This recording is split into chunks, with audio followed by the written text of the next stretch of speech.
I'll just start by saying, Julien, thank you so much for agreeing to join us for an episode of Responsible Edge this Thursday morning, 19th of December, I think we're recording on today. It's brilliant to have you on. I know for this close to Christmas, everything feels like a bit of a slowdown, perhaps towards the festivities. So, really appreciate you fitting us in this morning. Okay, but thank you very much for having me, Charlie. I think I'm very pleased to be able to participate to the Responsible Edge podcast. I've seen a few of them, and I'm very happy to be here today before the break of the festive period and New Year's.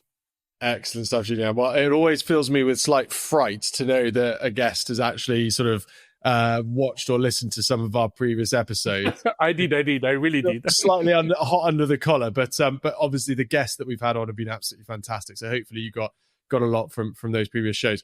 Julien, you know that we have sort of 20 minutes or so to really kind of introduce our guests to you and your background. Now, I've known you for a while now, a good few. It must have been a good few months. I don't know if it's been a year yet, but certainly a good few months. And I've got to know you and your history and your background, and it's absolutely fascinating. Start wherever you would like to, for our guests, wherever you'd like to. But it'd be great just to provide our listeners as a bit of a flavor around you, and in particular, just alluding to the role that ethics and corporate responsibility and perhaps sustainability has played in you deciding to do what you've done so far in your career. Thanks, Charlie. So I think I'm going to start my sustainable entrepreneur journey just a little bit. I think it's probably interesting to know where it started. I mean, before co-founded Advizzo in 2015, I previously worked in the corporate for Oracle and all of these large tech company as a salesperson, as a product person. And, I think after many years in that type of company, I was seeing the cloud emerging in the year 2008 and 10. I think my co-founder of Advizzo and I were one of the first ones selling cloud in Europe. So that was, start ticking in my mind. I think, what should we do with this SaaS platform, cloud platform? It was quite interesting.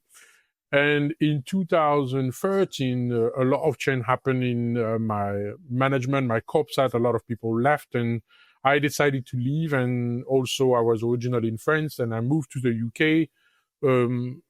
I was hired by a startup called O-Power, which was very important in my journey. They are one of our competitors today, but they founded a startup that was massively successful in the United States and around sustainability, energy saving, and so on. And I was a lot inspired by all of this team and management, and I was lucky enough to be able to find a job there. My co-founder Patrice did the same with me. We both moved to this company for about 2 years. And then it continued to tick in my mind is that why can't we do the same and trying to do on our own and see if where we can help in terms of sustainability. So we spent about a year with Patrice thinking about the idea, what could we do?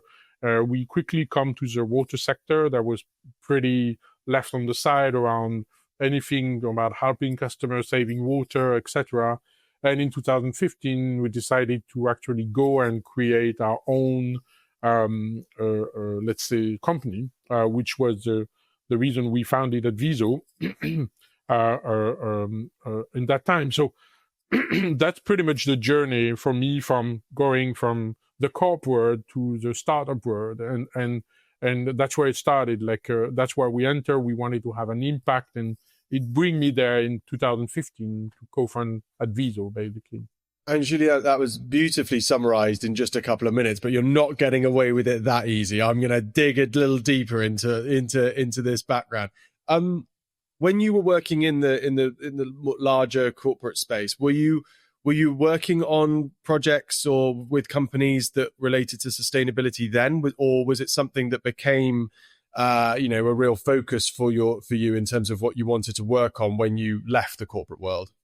Yeah, I mean, I was always around the corporate world in the sustainable world, in the sense that all of these companies that I used to work are utilities, so they all they all have an impact on the world, like nuclear, like smart metering, consumption of customer, consumption of corporate company that consume electricity and water. So that was always around me, but not in a sustainable way, in a way more than, I have to work for this corp and help them to manage their system, their project, their IT, their software, anything around that.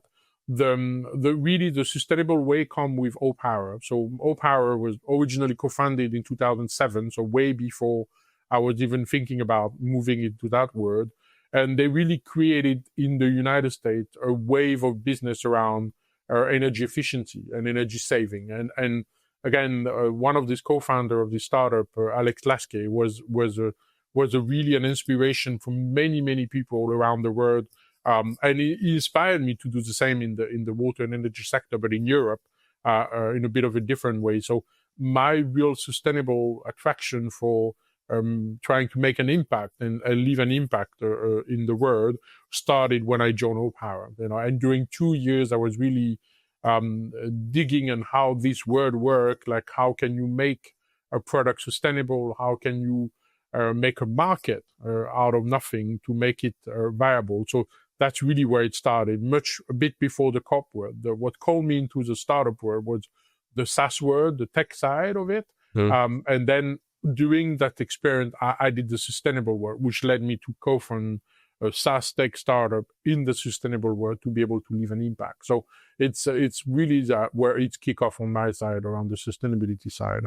Super interesting, Julien. And when you look back at sort of the earlier intentions that you sort of governed your career with, was the goal always to ultimately develop your own business and to evolve a startup, or what were the sort of, the bright-eyed late teens, early 20s Julien, like what did he want to do?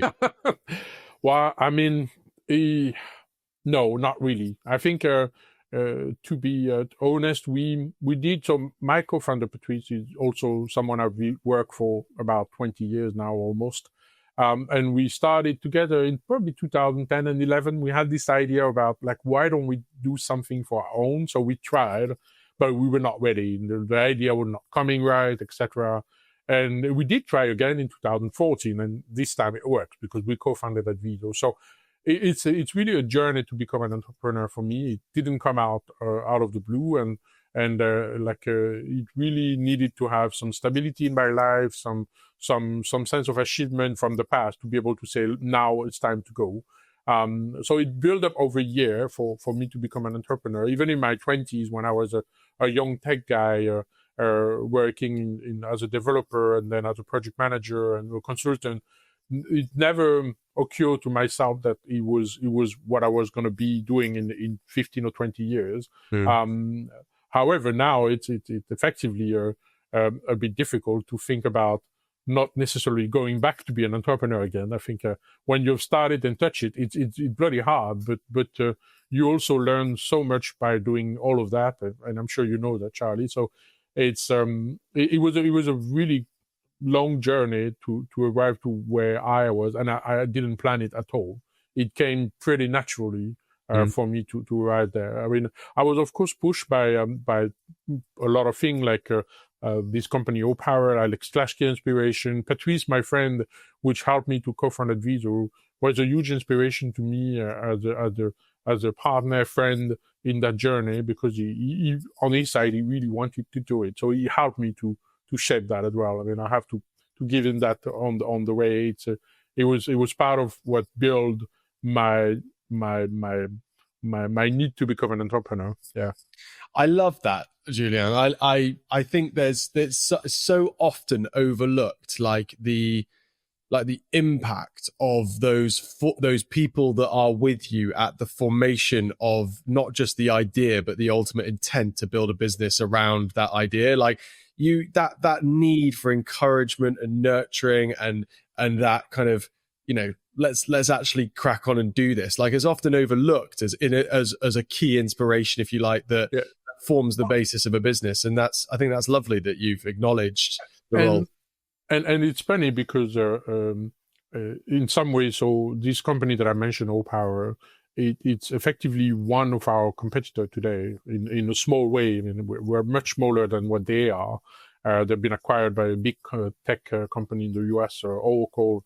So, but it's what we did is part of their inspiration. That's where it started. So, the people you meet in your life, the work you do, can influence all of this journey. So it's just funny that a company we compete with were one of my inspiration in some way on what we're doing. And but yeah, I think it's part of that. And I think the world we come from in France, the UK, Europe is very different than America for startup.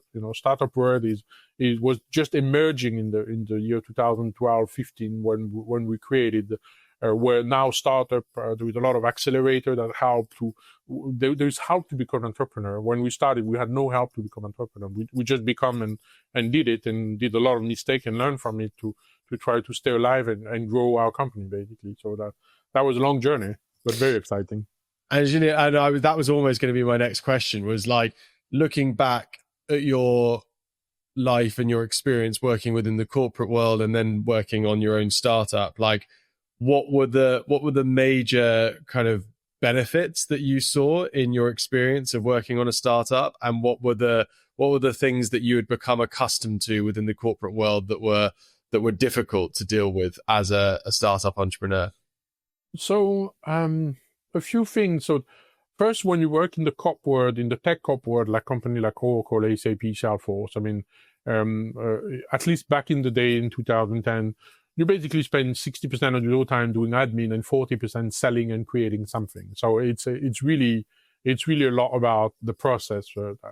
Then I joined Opower, and it was a bit of a shock because all of that shape on the other side. So you become 80% creating and selling and 20% admin because you are part of a very short way of approving things in the startup. So that was it took me some time to adjust to it. And then, of course, when you create your own company, you become the king of your own time. So you decide where you focus your time. So it's a bit disrupting in the beginning, but I think the most interesting thing for me across the 9-year journey of Advizzo from the time we created it was the first 3 or 4 years. It's where, because you as a young entrepreneur, you hire people, you raise money, it works, you create a product out of nothing. So I was a product architect creating everything with our dev and tech team and co-founder Patrick. So I had a lot of fun creating that. Then after these 4 or 5 years, it becomes harder because you become less of a startup and more of a company that need to operate, make money, and succeed in growing as well. So it's a different type of entrepreneurship, basically. But I think that was the main fun that I had in the early days. And you can't have that really as part of the tech and corporate world. You can't really create. You're bound by process, by validation, by budget. So it's not what you decide; it's what they decide for you, and then you just roll out. And some company allow you to put your footprint on it. Some others are less. So I think that you can't have in the corporate, the freedom that we had to create what we wanted to create, make an impact, make a brand. So that was for me the most exciting part of what we created, and successfully like after the acquisition of Calizen last year, we realized the brand of Advizzo is pretty strong in our small niche business. So we created something that will at least remain for some years on what we did. Yeah.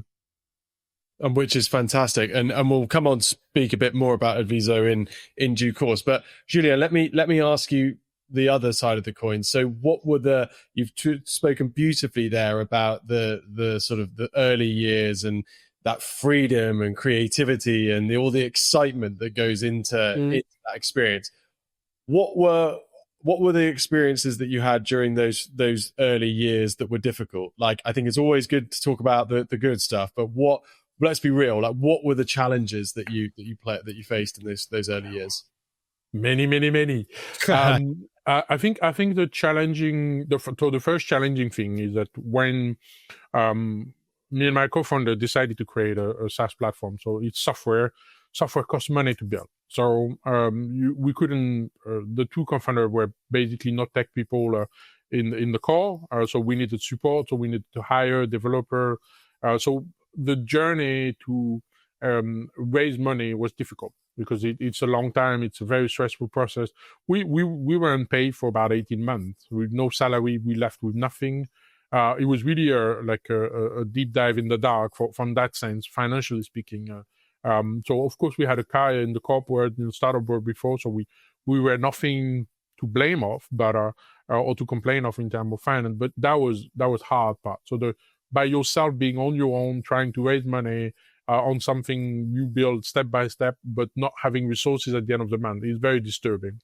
That's one of the most challenging. The other challenging is effectively it's a lot of commitment to build your own company. Like it's really long hours, and it changes every day. What you build for a month may go down, and you have to rebuild it.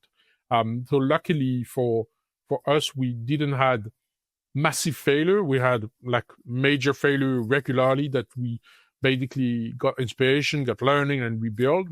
But that is a difficult part. It's stressful. And I think probably across Advizzo time, the second biggest complicated thing is when you start to have, we had about 20, 25 employees at some point when we were growing and, really developing the product. So you need to pay all of these people at the end of the month. So you need to sell, you need to raise money if you don't have the finance for it. And, at some point in our journey, we were bootstrapping every month to be able to pay all the family of Advizzo. And that's very difficult. I even end up in the hospital because I was feeling too stressed for it, and I was going to do a heart attack at some point. So it's like this thing happened. It's part of the entrepreneur journey, but that was hard. I don't wish that to myself again or to anybody. Well, Julien, I was just going to ask you about that, and I think I've got so many questions about about your experience. But that whole being an entrepreneur, being resolute and committed to what you're doing, but understanding like that those horrible questions that you ask of yourself in that first 18 months where you're not being paid a dime, you're committing all of this time and energy and effort and health perhaps to the development. Yeah, definitely help with no guarantee of a return. Like, how difficult is that? How did you overcome that? And you talk about stress, like what were the was it just it was a stressful experience and you just came out of it because things started to turn and things started to build and to grow? Or did you find ways of being able to sort of cope yourself personally with the stresses of developing your own business? I think it's I don't know what I'm going to say. I don't want to discourage young entrepreneur in some way because I think let's get real with it. I mean, the reality is that you never get out of stress really when you have your own company. When you create it, when you grow, when you become profitable and viable and more stable, when you sell, stress is everywhere all the time. It's very different. It changed side. It's not the same thing having a salary at the end of the month rather than not having one. But you just learn to live with it when you are an entrepreneur. And I think you learn to, at some point, stay healthy, go to the gym, do whatever you can to keep your mind down to earth and being stable. But it is a journey, absolute journey with the stress. It's absolutely a journey for your family, right? My wife supported me for many, many years to do that. And she suffered as well as me. It's a journey when you have kids. I had Nina, my daughter, on the way. It was super complicated to manage everything at the same time. So it's really a commitment that you do for that. But that's for the real and like there's no way you can escape that at some point. I mean, it's probably different as well when you found the age you found your startup. I founded my startup in my 35, 40 years, where when you are younger, you have less commitment in life. So it's probably easier to go over that. But when you are the age we were, the founder of Advizzo, it's something that never go away in some way. And you get some gray hair on the way, definitely, that for sure. However, I think it's most of the time and a lot of time compensated by what it brings. The people you hire, the people you see grow, your software you see grow, the customers start using our software and getting a sustainable impact and saving water, leaving an impact on the ground, or by your name or by your software that they are using. All of that bring a lot to and compensate the stress that you're building. I mean, you don't see it that way on the journey, because specifically for us, we're not a lot of people that celebrate much.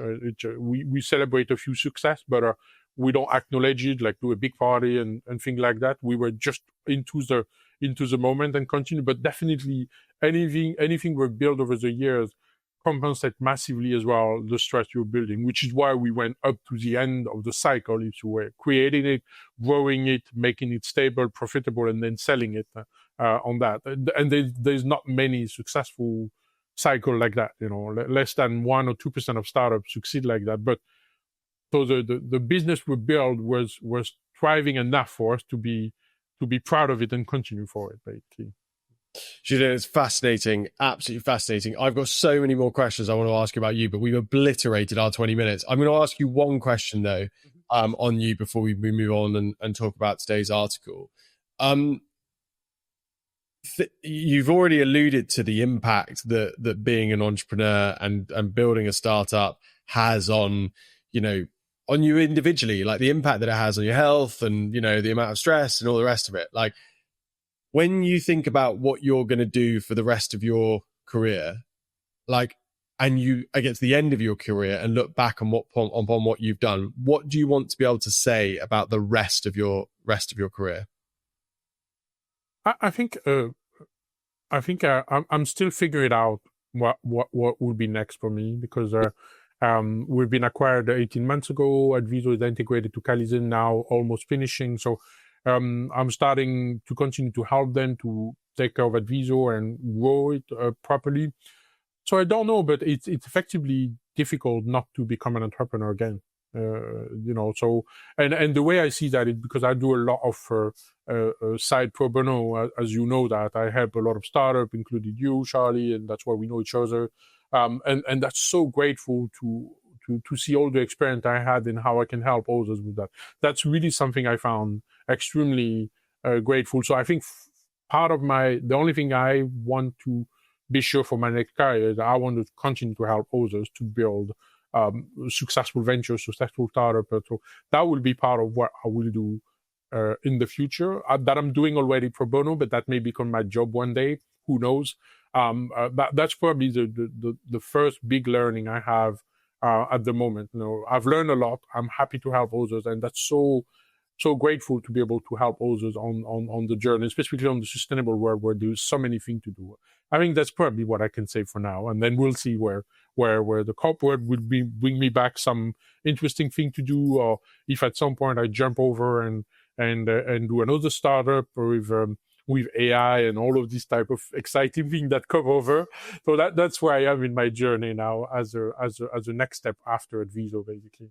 Very interesting, Julien. Well, we'll have to get you on for an episode in the future. I would love to get a bit of an update. But I would also just say that you mentioned that you and I have kind of been working together over the course of the last few months, and I'm for one have been. I imagine your other mentees that you work with feel the same, and will usher my comments, but echo my comments. Sorry, but yeah, it's an absolute it's incredibly impactful and helpful to get your insight and experience on things. So thank you for that, Julien. Thank you for that as well. It goes both ways. Top man. Let's move on now. I know we've scratched the surface, but let's move on now.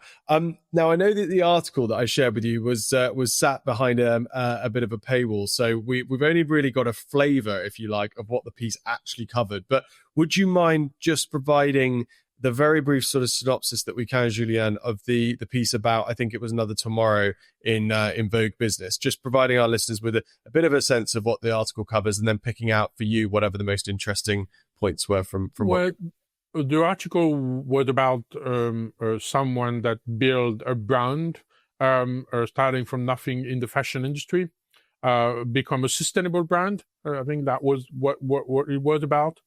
And I think that was quite an interesting snapshot that I read, because this is effectively what we've done with Advizzo in a different way. I mean, we started Advizzo as a SaaS and tech platform, but the software we built was about leaving an impact, so mostly about helping people, and the utilities were like water company, energy company, helping their customer to save water, save energy, reduce their consumption, find leak, being educated around what is the importance of water, and not consuming too much energy. So for that, we had to build, of course, a tech software that make it work. That was one of the largest challenge we have, but also build a brand, because nobody's, when we started in 2015, really nobody was looking and paying attention about how can we change behavior of people to help them to become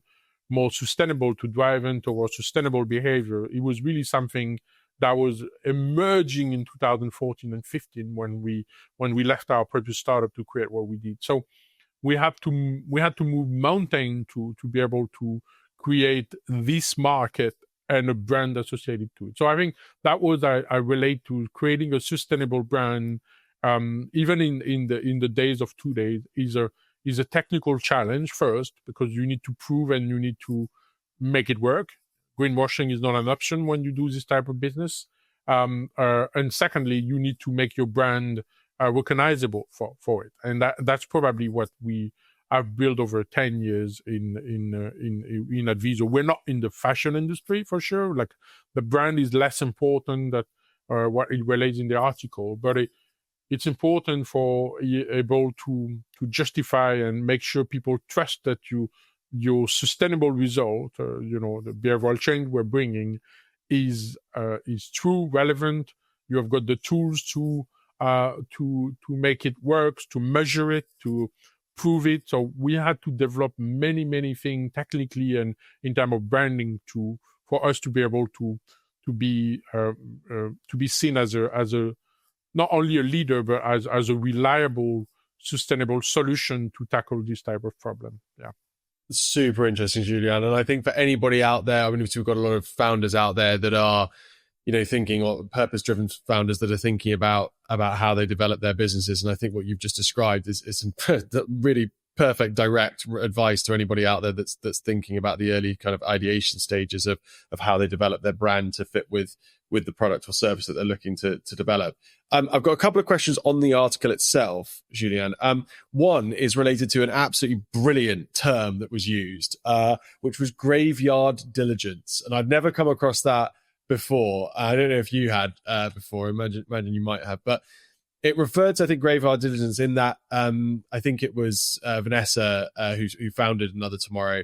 She spoke about like the things that she had done to analyze essentially all of the other startups that had attempted within the fashion sector to position themselves as a sustainable brand, and looked at all of the failures and looked at what went wrong. And she used that as a sort of an interesting research piece to factor into the decisions that she made about Another Tomorrow. Touching upon your experience at Advizzo, was there any of that going on where you were reflecting on mistakes made by others and looking to incorporate into what you were doing? Absolutely, a lot of great work, great due diligence. Yeah. Pardon my French. Yeah. We did that a lot. Not in the same way, in the sense that we didn't have an internal program to do that. But I mean, when we went over several cycles to raise money during the 9 years of Advizzo as our company. And when you do all of this process, you have to look at the competition. I mean, competition is a healthy thing for a startup that grow, for raising money, because it means there is a market on that. Mm-hmm. And of course, when you look at all of these startups, you effectively look at their failure and try to understand their failure. And I don't know where I take that from, but I mean, if you remember, about 60% of the startup are actually a new version of something already existing. Yeah. And about 30-40% are completely new. People work like you're doing. So Advizzo was effectively something that was already existing, and we tried to develop in a different market, in a better form, in a better approach, in a more efficient way. So we look a lot at the graveyard due diligence of all our competitor, and we were able to solve some of them, but not all of them. It's definitely the case that, like, for example, we understood that from the US side, there is many startups that do what we do, where there's less startup or less companies that do what we do in the UK. However, a lot in the US were focusing on doing pilot after pilot, and they were struggling pilot project after pilot project, and very, very struggling very much to scale, because pilot is a short term, not a lot of money, generally cheap, and it's very difficult to scale a pilot. So we try to, on our side, one of the graveyard, that no more pilot, let's try to do project at scale, because otherwise, even if you start small, it's a lot easier to scale a long-term project than scaling a pilot where you're supposed to stop to see the learning before to see if it works or doesn't work. So that was one of the learning, and we successfully implemented new stuff inside the company to go that way, to have less pilot and more large-term contract, which bring us to profitability in 2009. Definitely works, but it's effectively not easy to implement all of these things. But that's part of the journey, to look at what others do and how they fail, to try not to fail the same way. And Julien, that was beautifully introduced, and that's a fantastic point around sort of the piloting approach versus sort of formal commercialization and just learning as you grow and develop, the already commercial product and engagement that you have with customers. Let me ask you a question broadly about sustainable businesses that position themselves as being as a core principle or foundation being sustainability. Mm-hmm. Like, as a startup, what are the main reasons that you see why sustainability startups fail? I think there's a number of reasons. I think sustainability is a large word that still defines itself today. I think for a number of reasons, problems are emerging. They are all different depending on the country. So I think that's the first challenge, that the sustainability is a constantly moving piece of work, basically. So that brings a lot of failure on the way, because your initial starting point moved too far away from where you started in some way. I think a couple of points. I mean, there's also sustainability that is generally well funded. So there's a lot of grant of money that circulates, so which hides sometimes the core business case that you are implementing. So you get funded well, and when you have to go to market, there's nothing left, and it collapses on the way. So that's another reason for that, specifically in Europe, less in the UK, a bit less in the US, but it's really, really hard to go out of the grant support scenarios. That's another one.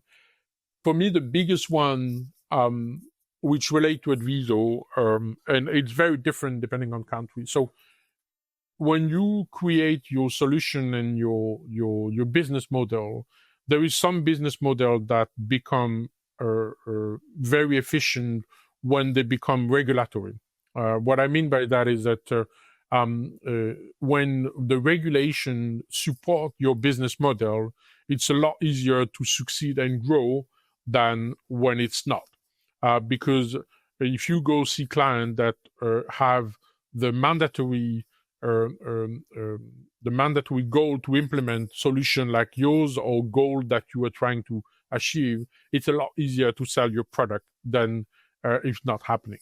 Mm-hmm. So a number of years in Advizzo, we had a regulatory person that was helping us to shape the regulation in the UK around water saving, around energy efficiency, to make sure it was on top of the agenda on the water utility side, to make sure we created not only a product, but also a market that will fit into the product. And in some way on that side, we succeed on that, because we were able to grow and then sell Advizzo to a larger company that continue to sustain what we're doing. So I think that's one of the most important things. Sustainability is generally very fussy if you don't make it a business case for company. And there is a lot of use cases that emerge. I mean, the European Union have imposed this sustainability report for companies to be able to release that on a yearly basis. So it's a lot of data that will circulate. That's a regulatory business case, for example. So United States is very famous for that. Startup like us in the United States is plenty of startup because the business is regulatory. So water utilities and energy companies have to commit to do saving every year. And if they are not committing, they get fined. So when you get fined or reputational damage, you do the job properly. And it's sometimes very well done. In the United States, for example, our core line of business, effectively it's regulatory imposed, but utilities impose, federal government impose to utilities to use third parties to do it. Because they want expertise to be done from the ground, rather than in-house utilities that say, I can do it myself, no worries, and generally fail to do it because they have no experience to how to do behavioral change or anything around that. So some of these business models are massively impactful for sustainable business, and you cannot build a sustainable startup if you don't consider the regulatory angle or the business angle to help you grow your business model or adjust your business model to that side. I think that's probably my biggest takeaway of a few years as an entrepreneur in the business. It's a great point. I mean, I think about the work we're doing at the Charter, and the impact of regulation and the impact that has on the work that we're doing, and trying to very much, as you say, kind of mirror essentially what's occurring in terms of regulation and what's occurring in terms of best practice and expectation is absolutely critical to making sure there's an alignment between what we're proposing to offer for our clients and ultimately what they're seeking for us in terms of support. So it's such a good, but there's, I think when you're, what struck me engaging with other people doing interesting things in the startup sustainability space is that often it's not particularly sexy at times to really focus in on the regulatory expectations, and people are far more excited in other areas. But actually, as you've just perfectly sort of described, it's absolutely critical to find the sort of substantiation of your business case within the regulatory context in which you're looking to deliver it. I think that's a brilliant point. And for founder, I mean, it doesn't apply to all startups. You can be successful without regulation, but I think when it comes to our, the Charter, Advizzo startup, like we are B2B2C or B2B2B model, which means you work with large COP or utilities organization. That's a very type of driven business case. We're not in the B2C, in the retail, in the fashion industry, where probably the modalities are different, but effectively it's building a business model is both sides. It's a business model from your product, but also for your market. It's very important for to become successful as a growing company.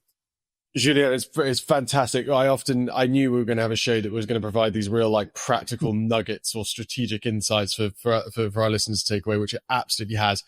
I'm wary though that I've only got a couple more questions with you because we are rattling through this. I want to talk to you about exit. And in particular, I think in the article, again, Vanessa spoke about the importance of finding long-term focused investors that aligned with the brand values of Another Tomorrow. Can you just talk us through, like, when you decided, or did you always just talk us through the whole exit strategy? Was it always decided from the very beginning that you were heading towards an exit? And if so, like, what impact did that have upon your decision making as you grew Advizzo? And when it came to identifying the type of investor or buyer that you wanted to work with, like, just talk us through the flavor of thinking that went around that, in particular when it comes to trying to align with the values that underpinned why you'd built the business the way that you had in terms of the sustainable impact that you've had. Absolutely great question. So it was always clear that Patrice and I would sold the company at some point. It was never to build a company that would remain our own. So we had an exit strategy and was to sell to another company one day. We started the decision. So we raised a Series A funding about £2.68 million in 2018. Then on the way we had to to hit COVID, which we had to adjust to have a longer runway, and because it slowed down the sale. So after the journey in 2022, we were wondering what's the next stage to grow again. Because again, on SaaS, when you invest in new product, it costs money. Or you can do it in the long run by yourself, day by day. Or you can raise money again to go faster and grow market and try to get new slice of market. Or effectively, another option was to eventually find the right partner to grow together. Because when you are a B2B2C startup, what you need to grow is effectively new product, success in terms of project, which we had, but also salespeople and sales team. But all of that is very, very tiring to do a new cycle. It's a new cycle of hiring, new cycle of raising money. I think we were in a pretty good position in 2022-23 in terms of success for the company, profitability of the company. So we sit down in 2023. What do we do? Do we go for a Series B of several £1 million, or do we go for finding the right partner and grow together? And Patrice and I took the decision not to go for another round of funding. It was something that we have experienced. We had the experience, so we knew what to do. We effectively tried a few times before to test the market, eventually merge with another company that we thought would be a good add-on to what we're doing. But we quickly understood that it was going to be long and complicated. And then when you go for another round, you sign up again for 3-5 years again to grow the company, stay at home. And so I think that's where we not that we wanted to leave, but we wanted to have a bit of a change on that. So we started to work on the exit plan and get informed, and we started an RFP process to select a potential buyer. We did interviews, and we found out Calizen on the way, or Calizen Group. And we found the culture of Advizzo. So Calizen is a very different company than us. It's an asset management company. They own smart meter in the utilities world. They own about 14 million smart meter in the UK. So very asset type, no data type, where we are data SaaS platform.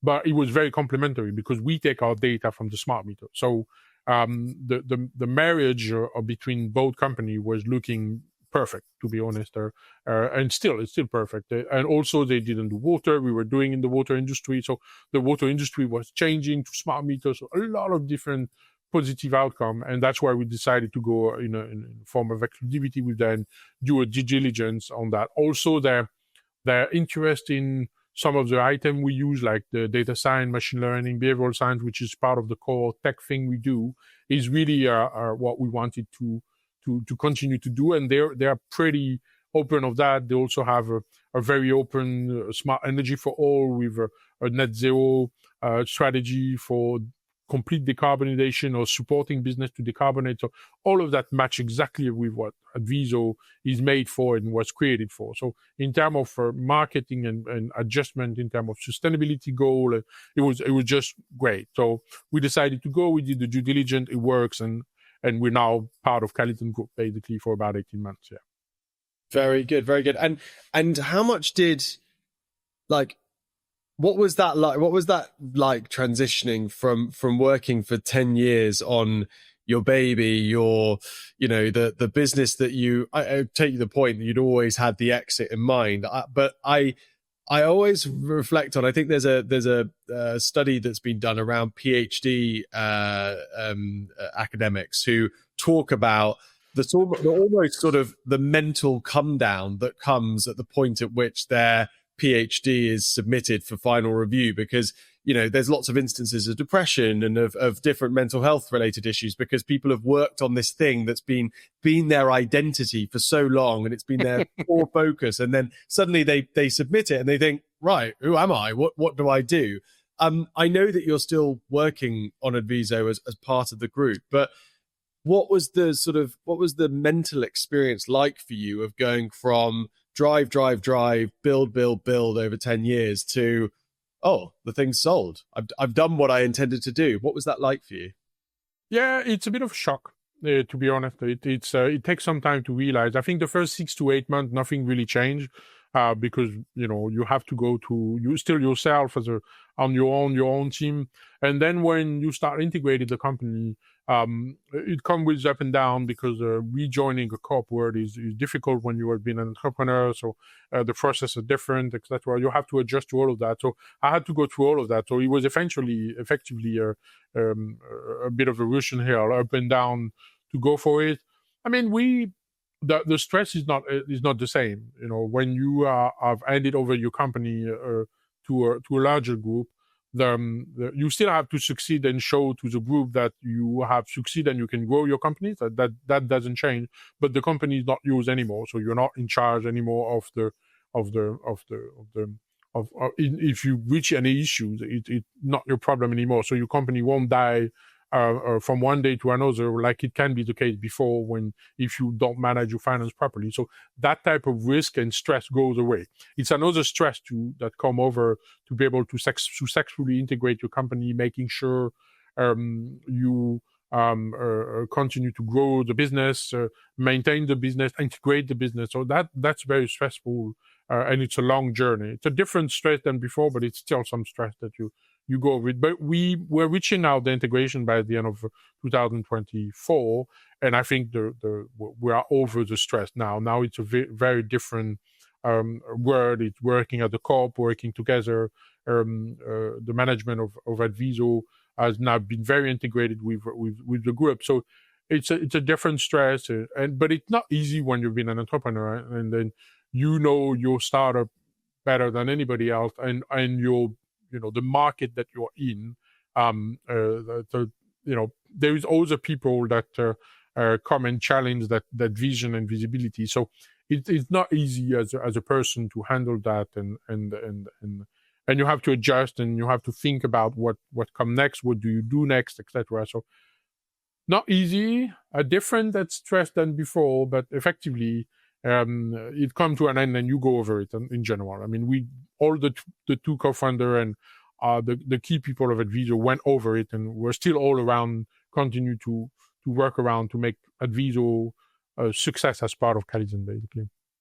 Julien, it's fantastic. I feel, as you alluded to before, I don't think we don't want to use this show to put off anyone out there that's thinking about building a sustainability or purpose-driven startup. But there has been a common theme of acknowledging the stressful experience that yeah, definitely. Which I think, to be honest, I think there's too many people peddling out there this absolute sort of utopian startup founder experience, and I think it's good to get real at times. So I really appreciate you giving us that insight. It happened, but 1% of all startups. Well, there you go. The unicorn. The unicorn, indeed. Julien, we ran through 48 minutes. Can you believe it? In fact, I can believe it, because I know talking to you is always, I find it so easy and so engaging. But let me finish with the magic wand question. So, Julien, if I were to hand you a magic wand and you could change one thing about the commercial world, the business world, this instant, what would that one thing be? That's a very good question. I thought about it a bit before. I think one of my regret in some way is not being able to grow Advizzo faster and stronger in the sustainable world. Because I think when we originally created Advizzo, it was to make an impact. And we had an impact, and don't get me wrong, we were successful because of what we would have been acquired. But I think the market, the sustainability market is very tricky and very schizophrenic. They want to do saving, they want to change behavior, but they don't really put the effort to do that properly. So you always end up into massive limitation in the way you want to grow, in the way you want to build your product, to make a success out of it.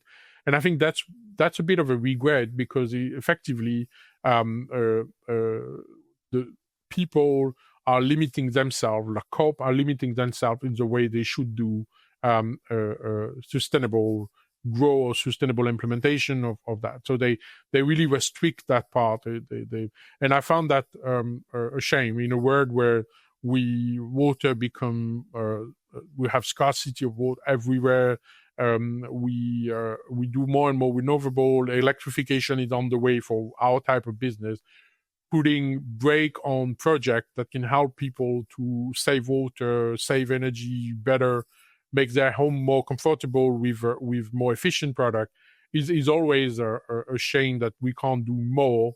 And generally it's stopped by corp themselves, government rule, regulation. We come back to regulation and why it's so important. And I wish it could have been a bit easier on that word, but sustainability, the